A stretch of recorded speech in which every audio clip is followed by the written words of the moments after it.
진주하기 직전인 9월 1일부터 사용된다. 그냥 일반 인쇄소까지 징용을 해서 돈을 찍다 보니까 인쇄 품질에서 눈에 보이는 문제가 있었어요.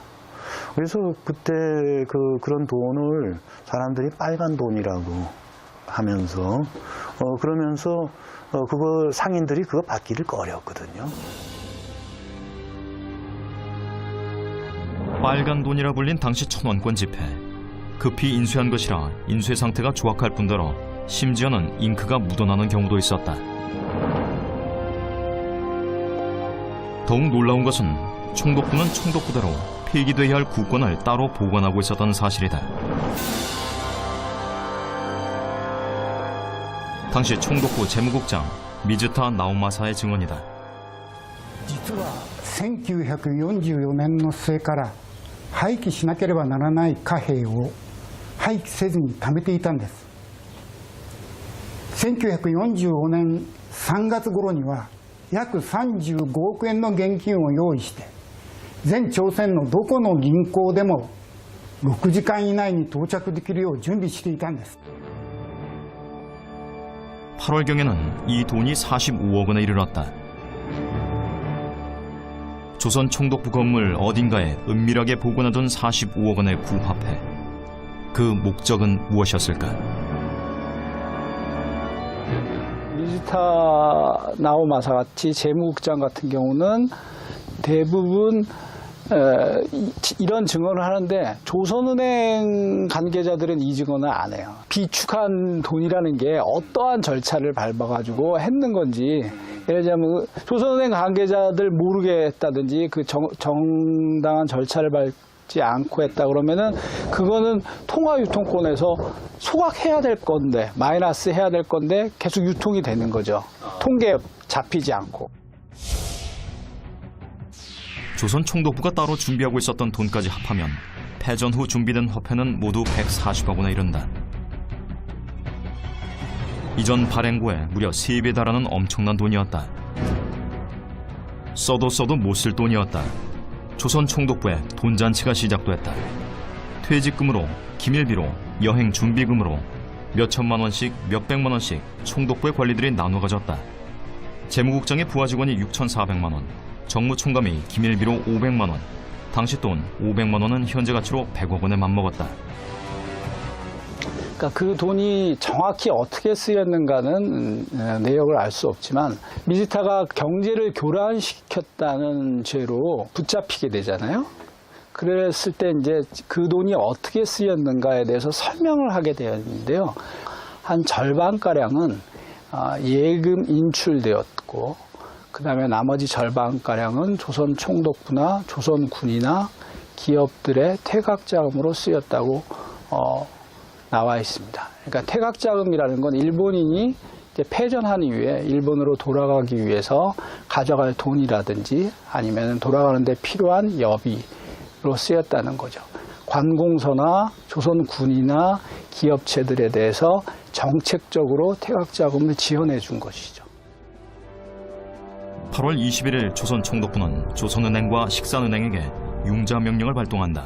즉, 전쟁에 협력한 일본 기업과 친일 기업에 필요한 돈을 융자해 주라는 명령이었다. 현금은 이미 무한정 준비가 돼 있었다. 아낄 필요가 없는 돈이었다. 일본인 기업들은 서류만 가져오면 융자를 받을 수 있었다. 어차피 갚을 수도 갚을 필요도 없는 돈이라는 것은 서로가 잘 알고 있었다. 조선 총독부 재무국장이었던 미즈타 나오마사나 그 은행원들도 대출을 해주면서도 이 돈이 결국은 상환되지 않으리라는 걸 다 알고 있었던 거죠.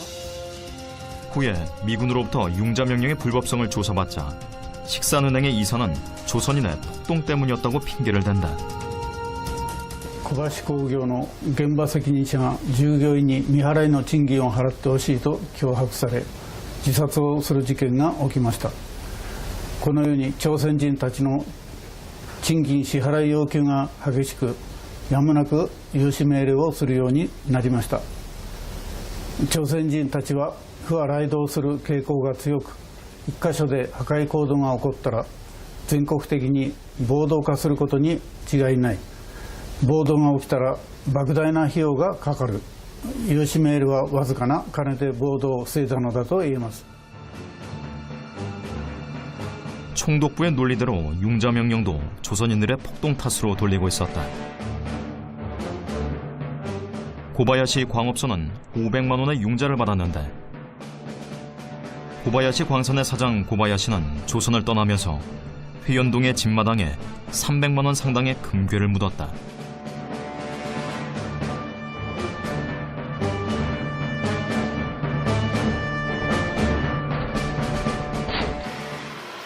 그리고 십수년이 지난 뒤 회연동을 찾아와 금괴를 찾으려 했지만 찾지 못했다고 회고했다.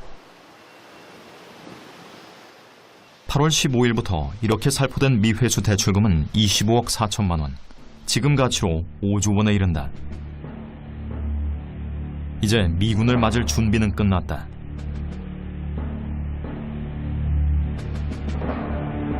(9월 7일) 미군 선발대를 맞이하러 간 총독부의 재정국장 미즈타. 그는 미 군정청과의 관계가 예상 이상으로 우호적으로 풀릴 수 있음을 눈치챈다. 9月7日、総督府の古くからいる局長に米軍の先発隊を迎えに金浦飛行場に行かせました。実は米軍の態度にそこで私はとても驚きました。無条件降伏とか残忍な米軍のような言葉を想像していましたが、逆に握手を求め着席を進めるなど丁重に待遇してくれました。そして彼らは朝鮮について知りたい点を問い始めました。私は米軍が日本人を占領しに来たのではなくて、私たちと引き継ぎというビジネスをするために来たことに気づかされたんです。 미군의 환심을 사기 위해 몇몇 지방에서는 시장이 나서서 위안대 조직을 논의했다. 인천과 춘천 지역에서는 미군 취향에 맞게 유곽 보수 공사가 진행됐다.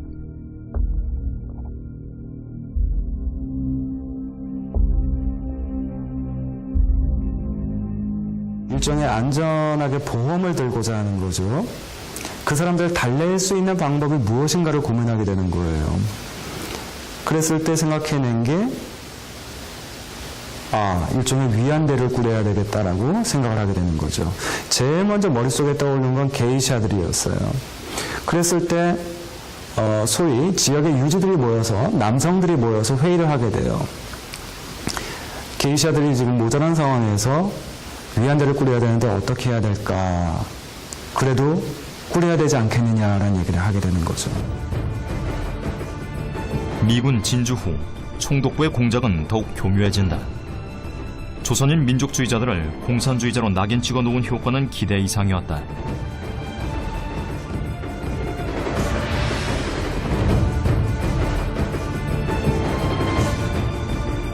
항복 조인식 후에도 미 군정은 당분간 총독 정치의 연장을 선언했다. 하지만 민심의 항의와 미국 국무부의 압력으로 다시 군정 실시로 방침을 변경한다. 미 군정의 인사 기준은 일제 때의 관료 경험과 영어 구사 능력이었다. 경찰 간부진은 친일 경력자 중심으로 편성됐다.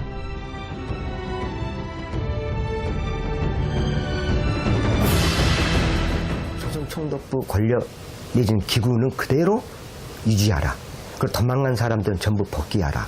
이렇게 포고를 내리는 거 아닙니까? 메가드 포고라고 하는 것입니다만. 그래서 다시 조선 총독부 기구를 그대로 활용을 해서 점령을 시작하는 거예요. 근데 그 사실이 미국의 본국에서는 대단한 문제로 이제 당신네들은 일본 군대를 무장 해제하러 들어간 건데 왜 조선 총독부 권력을 유지하고 그걸 이용해서 점령을 하느냐? 빨리 요원들 전부 해임시키고 새로운 미군정을 구성을 하라. 이렇게 지시가 내려오는 거예요. 그래서 되게 비판을 받는 겁니다. 국무성 본국 정부로부터. 그래서 그때서야 비로소 12일 날 전부 해임하고 그 자리에 누가 들어가냐면 미군 장교들이 들어가는 거예요. 총독부 기구는 그대로 두고. 그게 미 군정청인 겁니다. 그리고 해임된 일본인들은 뭐로 쓰느냐? 미군 그 군정청, 미군 그 장교들의 고문으로